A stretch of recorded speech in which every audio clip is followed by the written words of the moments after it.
Армысыздар достар, бүгін сіздерге irregular verbs тақырыбын, яғни бұрыс етістіктер тақырыбын түсіндіретін боламын. Жалпы ағылшын тілінде етістіктер екі түрлі формаға бөлінеді. Біріншісі regular verbs, яғни дұрыс етістіктер болса, екіншісі irregular verbs, бұрыс етістіктер болып бөлінеді достар. Бұл етістіктердің маңызы өте зор, неге десеңіз, бірнеше шақтағы етістіктердің жиыны болып табылатын бір таблицаға қарай отырып үйренеміз бұл бұрыс етістіктерді. Ол шақтар дегеніміз қандай? Осы шақ, өткен шақ және present perfect деген бар. Өткен шақтағы болған әрекеттің бүгінгі шақтағы нәтижесін көруге арналған шақтың түрі. Бұл енді қазақша баламасы жоқ болғандықтан тікелей аудармасын айта алмай отырмын. Жалпы алғанда ырықсыз етіс болсын, бірсыпыра тақырыптарда бұл етістіктердің жаңағыдай пайдасы, мағынасы өте көп болғандықтан біз бұларды білуіміз керек. Грамматиканы үйрену барысында алдағы уақытта бұлардан хабардар боласыздар. Кеттік. Irregular verbs. Қазір оқылуын және аудармасын түсіндіріп беремін достар. Қарайық. Етістіктің үш формасы болады irregular verbs'та, яғни бұрыс етістік кезінде. Үш формасының бірінші формасы бұл тек осы шақтағы әрекеттерді баяндау үшін көп жағдайда қолданылады. Осы шақта.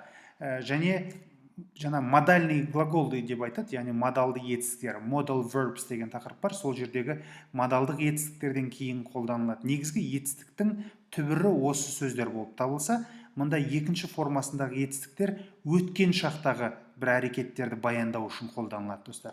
Ал үшінші формадағы етістіктер бұлар әртүрлі түрлену барысында, яғни ырықсыз етіс форматындағы сөйлемдерде, present perfect, past perfect деген шақтарды қолданған кезімізде осы үшінші шақтағы етістіктер бізге қатты қажет болады достар. Және төртінші бөлімде мен аудармаларын қазақша түсіндіретін боламын. Тыңдаңыздар. Оқылуларына назар аударыңыздар. Be, was немесе were. Was немесе were өткен шақта. Және been болып оқылады. Болу, болып табылу деген мағынаны білдіреді. Become, became, become. Болу деген сөз, яғни становиться, біреу болу. Мысалы, become a doctor, доктор болу, дәрігер болу. Begin, began, begun, бастау деген сөз. Break, broke, broken, сындыру деген сөз. Bring, brought, brought, әкелу. Build, built, built, құру, салу, бір нәрсе құрастыру деген сөз. Buy, bought, bought, сатып алу деген сөз. Ағылшын тілінде GHT әріптерінің жиыны болған кезде бұл көп жағдайда Т болып, бірақ әріп болып оқылады. Г-Х әріптері оқылмайды достар. Кеттік. Catch, caught, caught, ұстап алу деген сөз. Байқадыңыз ба? GHT, тек қана Т болып оқылады. Choose, chose, chosen. Байқасаңыз, өткен шақта бірақ о жазылады, екі о емес. Choose, таңдау деген сөз. Come, came, come, келу деген сөз. Cost, cost, cost, тұру, бір нәрсенің бағасы деген сөз. How much it costs, мұнаның бағасы қандай деген сөз. Cost. Cut, cut, cut, кесу. Do, did, done, істеу, жасау деген сөз. Do, істеу. Draw, drew, drawn, сурет салу деген мағынаны білдірсе, және тарту деген мағынаны білдіреді. Бір нәрсені суыру, тарту деген сөз. Кеттік. Drink, drank, drunk, ішу. Drive, drove, driven, көлік жүргізу. Eat, ate, eaten, жеу, тамақтану. Fall, fell, fallen, құлау. Feed, fed, fed, тамақтандыру. Feel, felt, felt, сезу. Find, found, found, табу деген сөз. Fly, flew, flown, ұшу. Forget, forgot, forgotten, ұмыту. Forgive, forgave, forgiven, кешіру. Get, got, got, немесе кей жағдайда gotten деп те береді, алу деген сөз. Give, gave, given, беру. Go, went, gone, бару деген сөз, кету деген сөз. Grow, grew, grown, өсу деген мағынаны білдіреді. have, had. Бар болу, ие болу деген сөз бір нәрсеге, мысалы, I have a dog, менің итім бар.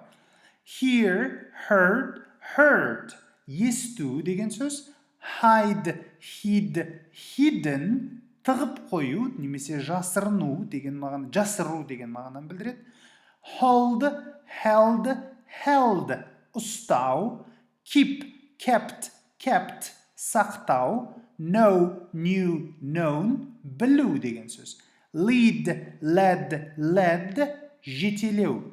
Leader деген сөз осыдан шығады. Lead, жетекші деген сөз. Көшбасшы деген сөз. Learn, learned. Үйрену деген сөз. Leave, left. Тастап кету, қалдырып кету деген сөз. Leave. Let. Рұқсат ету. Lose, lost.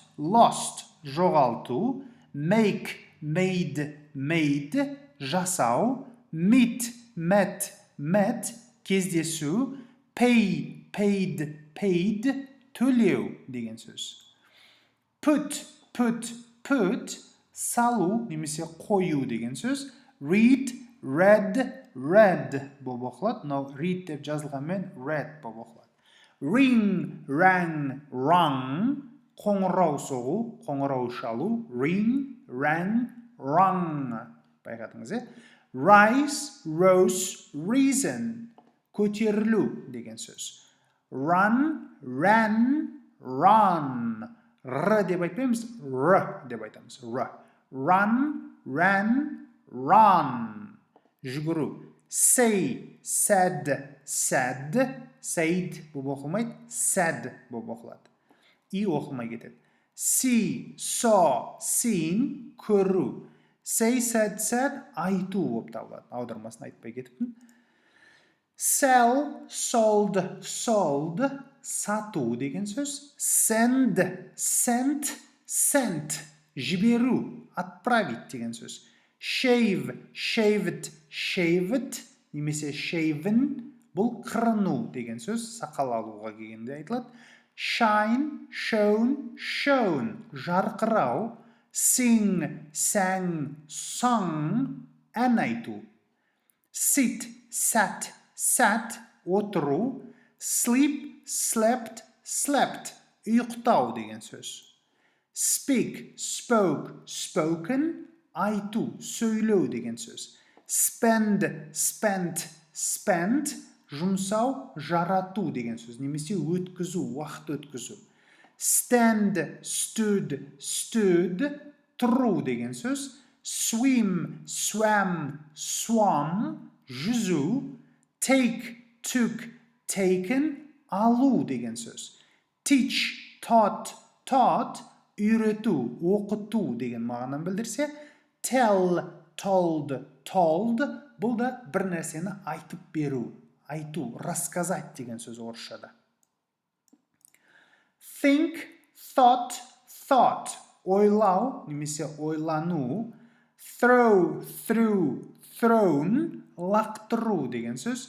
Understand, understood. Түсіну деген сөз. Wake, woken. Ояну, ояту деген сөз. Wear, worn. Кию. Write, wrote. Written. Жазу деген сөз, достар. Әрине, мен бұл жерде бүкіл бұрыс етістіктердің барлығын жазған жоқпын. Тек жиі кездесетін, сондай есте қалуы абзал, жаттағанға ыңғайлы болатындай қылып, бөлек-бөлек қылып осылай жасадым, достар. Тыңдағандарыңызға рахмет, назарларыңызға рахмет айтамын. Осы сөздердің барлығын жазып, жаттап алуға тырысыңыздар. Сұрақтарыңыз болса, маған жекеге хабарлассаңыздар болады. Сау, сәлематты болыңыздар.